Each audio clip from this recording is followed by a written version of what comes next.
The newborn monument here in Pristina city centre is supposed to symbolise the hope of all Kosovars as they declared independence from Serbia 2 years ago. But as voters prepare to go to the polls at a time of severe economic hardship, the artwork has faded and the optimism all but gone. We finally have a state now, but what we have is the most isolated country. I can only travel with my passport to 3 countries without a visa.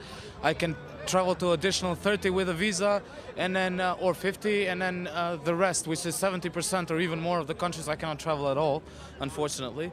So of course I'm depressed on the situation in Kosovo. Kosovo is one of the poorest countries in Europe.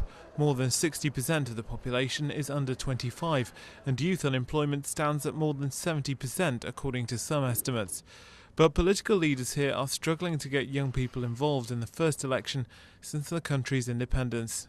People do get to study somehow, but then once they are done with studies, they are going to just increase the number of unemployed people. And that gives them basically a good ground and a good reason to be pessimistic. And that makes it impossible, or makes it very hard, for the new parties that are promising changes to mobilize the youth especially. These new parties, such as the populist Self-Determination Party, were created in an effort to mobilise first-time voters. They've chipped away support for the ruling PDK party, which has been embroiled in corruption scandals. And this trendy cafe in Pristina, some young people see them as a new reason for hope. There is more light into the end of the tunnel.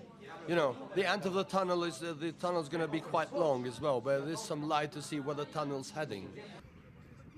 But radical change at this election seems unlikely. Polls place the ruling PDK party neck and neck with the LDK opposition party, the same 2 parties who shared power in Kosovo before independence.